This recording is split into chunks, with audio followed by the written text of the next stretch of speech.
All right, I'm here at the field to test out this guy. This is the Runcam Wi-Fi link, which uses the OpenIPC system. Get it nice and close so you can see what's going on here. So it's a camera, and then the camera's board is down there, and this top board with the fan on it is the transmitter. It's called Wi-Fi link, which is kind of like a bad name for it because it makes you think of those like drones we all have when you're getting started that probably have like a geared brush motor, and you connected it to a Wi-Fi network on your phone and you watch the video through your phone. This is not that. The way OpenIPC works is it takes an off-the-shelf, more or less, Wi-Fi adapter, and using some custom firmware for it, it basically turns it into a transmitter for digital video, kind of like DJI or Walksnail or HD0 would use. This is the VRX. I am not going to be using this antenna. I'm going to be using a 9.4 dBi triple feed patch because that's what I use day to day with Walksnail, and I want to kind of get a decent comparison. This is what's inside this. I'm going to show a picture of that really quick. It's powered off USB 5 volt. The button is to start the DVR. There's a 5 volt fan in there. It connects to my goggles with an HDMI cord. It's a little bit more of a pain than the Walksnail VRX or the HD0 VRX because you have to power it with a USB plug. But other than that, it's pretty much the same experience. Yeah. So I'm going to be sending this out on my Dart XL here. And then I'm also going to fly my Altus with Walksnail just so you can get a good impression of the difference. Okay, now we're in the air. Here we go. So one thing you're going to notice immediately is that the video stutters sometimes. This is how OpenIPC deals with signal loss. It doesn't smear or introduce latency like the other systems do. It just drops the frame that it can't get. So if it misses a frame from the VTX, it just doesn't display that. There's a gap. It freezes and then it picks up where it left off. The closest thing I can think of to this is HD0 because this is a one-way system. It doesn't talk back and forth like DJI and Walksnail do. So right there, that was a really bad one, probably because I went behind that tree. This took me a long time to get used to. Even though technically it's not introducing latency, it does kind of have the same effect, I feel like. So over here, when I'm close to myself, it's better.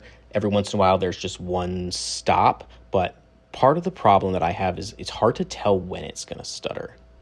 It's not that predictable, which makes me think that this has more to do with my settings and the frame rate I have plugged into this thing than it does with the actual RF performance.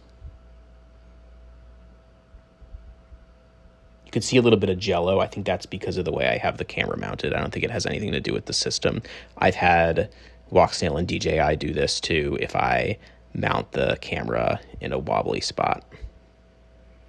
So here I'm just flying around. I think the plane is in loiter right now just so I could adjust the goggles. I am going to fly far away now because I wanted to see how far it did long range. I think I'm about 250 to 300 feet in the air. And I'm just going to fly off across this farmer's field because it's a good comparison because I know exactly where Walksnail quits out when I do this. I should note that I'm recording this after the fact. This isn't live. So it's interesting that I'm getting that stutter at the same frequency here than I was back when I was right next to myself, which goes to show that I don't think the stutter has to do with me not receiving the video. I think it has to do with the VRX not being able to process the video fast enough to make sense of it.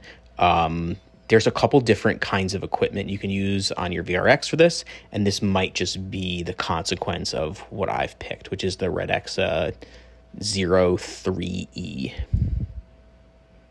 But it's funny because this is the one that everybody says is the best, and it's very stuttery.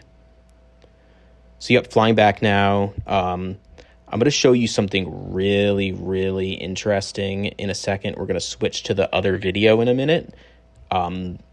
This is on a triple feed patch antenna, which is supposed to be 9 dBi. I'm going to switch over to an Omni that came on the OpenIPC kit that I got. Not the kit, but the Wi-Fi adapter that I bought. And it should have been really crappy, but it actually works really well. Check this out. All right, I remember to record the launch this time. This is auto launch on iNav. I was worried that I'd lose video and not be able to get the plane back, so this is an iNav plane. All right, so this is on I don't know how many dBi it is, but it's basically a dual band Wi-Fi antenna that came with an Amazon Wi-Fi adapter that I bought for this project.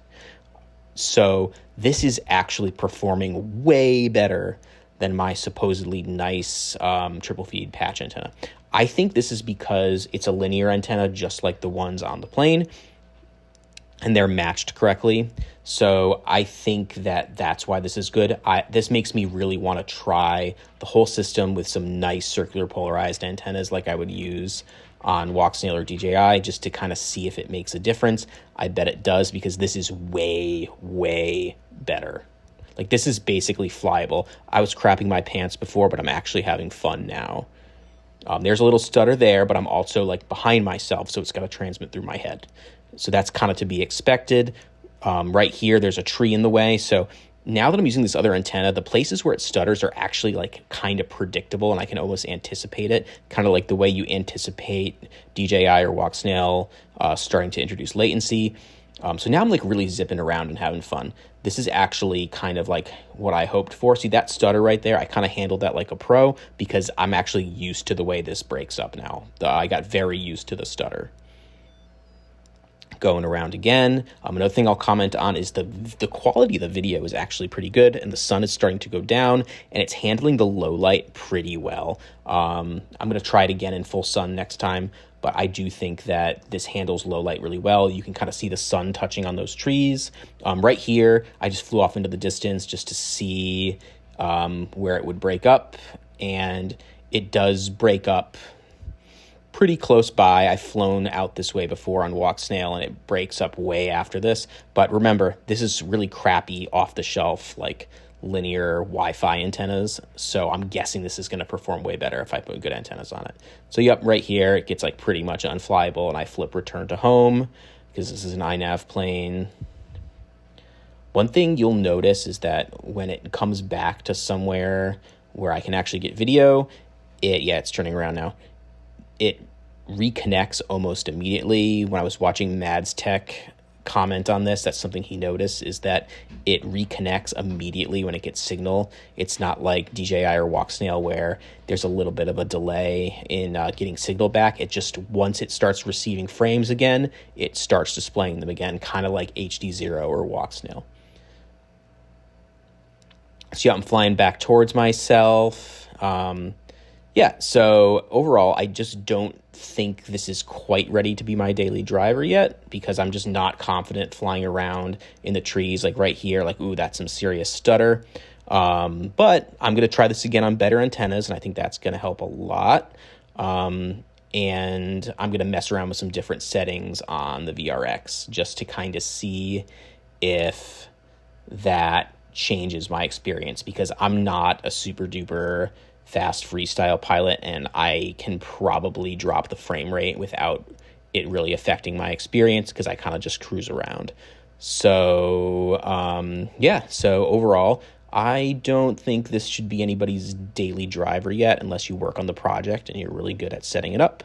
But this performs way better than I thought it would.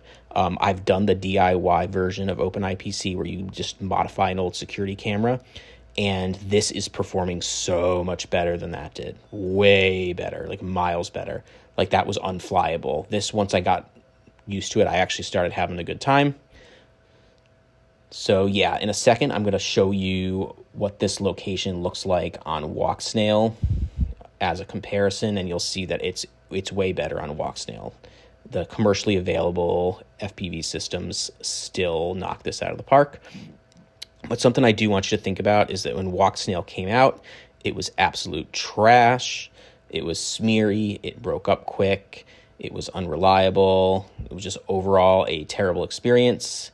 And somehow that became my daily driver within a year.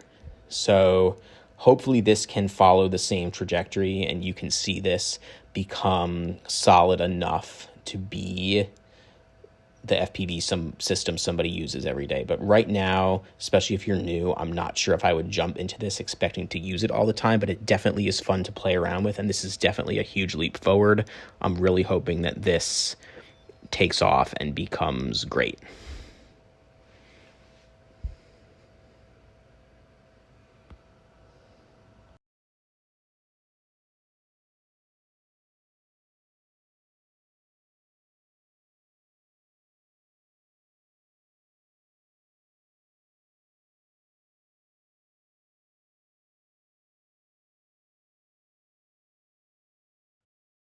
All right, here's Walk Snail in the same spot, and you can notice that it just looks better because there's no frame stutter at all. Like I'm going to jump into this gap right here. I can do that with like the utmost confidence. But when you come around this bend, you can kind of see the image smearing in the grass a little bit. This is how Walk Snail and DJI deal with latency. Sorry, not latency, how they deal with breakup. OpenIPC would have just dropped those frames that it wasn't getting. And these other systems can also kind of say like, okay, I'm going to drop. There's like this one mass of solid color, this green. I think it knows like, hey, I can drop this detail a little bit because this is just one big block of solid color. I still think, and this is why I went Walk Snail and not HD0, that this is a better way to deal with signal loss. See, I jump into this little tunnel of trees right here. I would not do this on OpenIPC yet. I can do that with the utmost of confidence because I know that maybe I'll lose a little bit of detail, but it's not going to drop frames or do anything that's going to make me crash. It's just going to make my video look crappy when I fly through that tunnel of trees. And here I go out to the farm field, and you can kind of see that this is not breaking up at all. To be fair, OpenIPC didn't break up over here either. I turned around because the battery was low. So I'm going to try this again with better antennas to see if the experience is different. I'm going to put circular polarized antennas on both ends, and we'll see how it goes.